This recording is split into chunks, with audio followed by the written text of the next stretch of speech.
அடியடங்கும் வாழ்க்கையடா ஆறடி நீளமே சொந்தமடா. இந்த காலத்தில் அதுவும் கூட இல்லைங்க, ஒரு பிடி சாம்பல் தாங்க. எத்தனை வட்டாலும் திருந்த மாட்டாங்க. அவங்களுக்கு வரும்போது தான் தெரியுது என்ன சொல்கிறது. ஆனால் கண்டிப்பாக இப்போ பண்ணுறதுக்கெல்லாம் சாபனம் இல்லை இது. இப்போ நம்ம என்னென்ன பண்ணுறோமோ அதை கண்டிப்பாக உடனே நம்ம சாகிறதுக்குள்ளே அனுபவிப்போம். போட்டி, பொறாமை, கெட்டது பண்ணுறது, இல்லாத பொல்லாத சொல்கிறது எல்லாம் கண்டிப்பாக சாகிறதுக்குள்ளே கண்டிப்பாக அனுபவிப்போம். ஏன் ஒருத்தர் இப்படி பண்ணோம், இங்கே மட்டும் இல்லை, மேலே போனாலும் அனுபவிப்போம். மனுஷனாக பிறந்தது இனி ஒரு பிறப்பே வரக்கூடாது அப்படிங்கிற அளவுக்கு நினப்பு வர வச்சு தான் சாமி உயிரை எடுக்கும். அந்தளவுக்கு அனுபவிச்சு தான் போகணும். அவன் செஞ்சது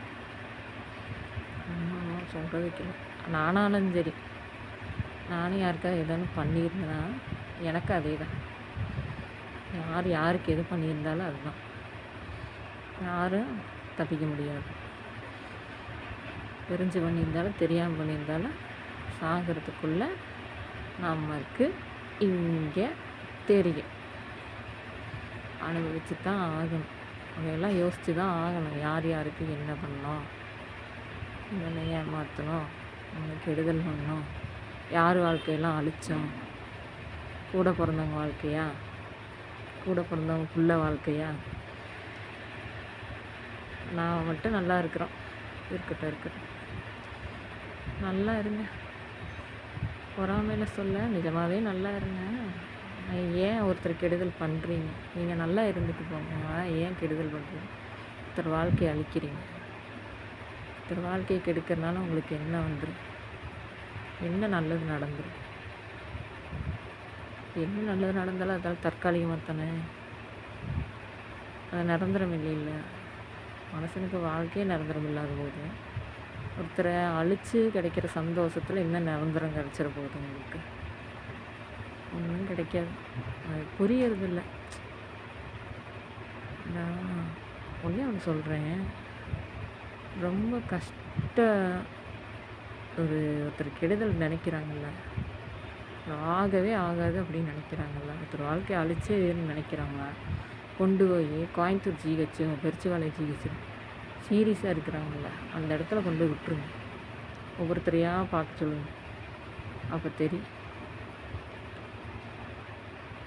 என்ன பார்த்தாலும் திருந்த மாட்டாங்க. கண்ணு முன்னாடி அடிபட்டு கிடந்தாலே கவனிக்க மாட்டாங்க. அவங்க அங்கே போய் பார்க்குறாங்க ஒருத்தரை சாகிறது. என்ன பண்ணுறது? எங்கே போனாலும் பார்ப்பாங்க, ஃபோட்டோ எடுப்பாங்க, வீடியோ எடுப்பாங்க, அதை பற்றி கொஞ்ச நேரம் பேசுவாங்க. அதுக்கப்புறம் திரும்ப அவங்க வேலையை அவங்க பார்ப்பாங்க. நல்லபடியாக இருந்தால் தான் பிரச்சனை இல்லையே. நாடும் வீடும் நல்லா இருக்கும், நம்மளை சுற்றி இருக்கிறவங்களும் நல்லா இருப்பாங்க. என்ன பண்ணுறது? இந்த சாம்பல் தான் ஆகும். ஒருத்தருக்கும் புரிய மாட்டேங்குது. மறைஞ்சு பேசலை.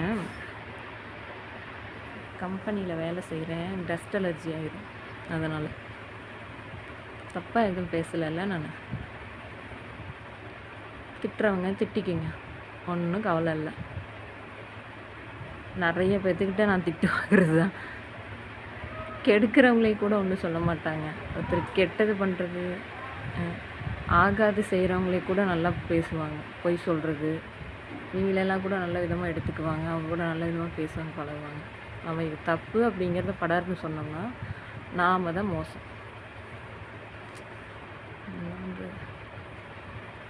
கோவத்தில் நம்மளை கிளப்பி விட்டு பார்த்துருவாங்க. நீ கற்று, நான் பண்ணுறதை பண்ணு அப்படின்னு. கடைசியில் நாம் தான் ஏமாளி. கோவத்தில் கத்திட்டு, ஆக்ரோஷப்பட்டு கத்திட்டு நிம்மதியாக இருக்க முடியாமல்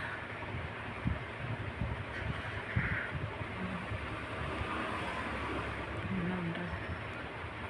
நம்ம ஒருத்தரை ஒரு வார்த்தை பேசுகிறோம்னா நாம் என்ன பாவம், அந்த வார்த்தையை வாங்குறவங்க என்ன பாவம் செஞ்சாங்களோ நம்மளை ஒருத்தர் வார்த்தை பேசும்போது அந்த பாவமெல்லாம் அவங்களுக்கு தான் போகும். இதை ஒரு அக்கா நானே சொல்ல, ஒரு அக்கா எனக்கு சொன்னாங்க, நீ நான் யாரையும் எதையும் சொல்லி எதுக்கும் போக போகிறதில்ல, ஏன் நான் உண்டு நான் பாட்டுக்கு இருக்க போகிறேன். நான் ரொம்ப சிரமப்படுறது தான்.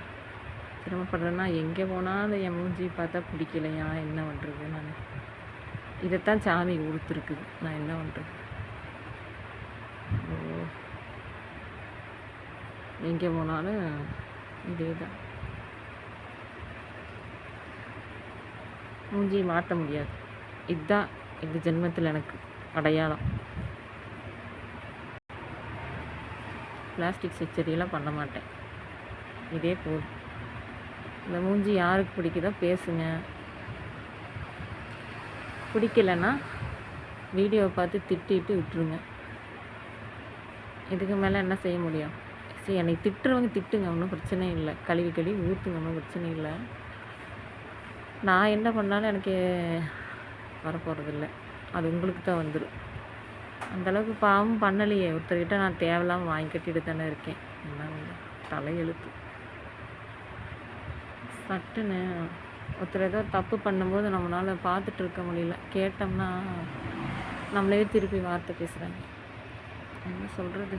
எனக்கே மனசே ரொம்ப சங்கடம். சரி, என்னமோ நடக்கிறது நடக்கட்டும். ஒன்று இப்போ செய்கிறதுக்கு உண்டான கெட்ட எண்ணம் நாளைக்கு நம்ம சாகிறதுக்குள்ளே அதுக்கு உண்டான தண்டனையை உயிரோடு இருக்கும்போதே புத்திக்கு பட்டுட்டு தான் சாகணும். இதுதான் விதி. வைக்கிறேன்.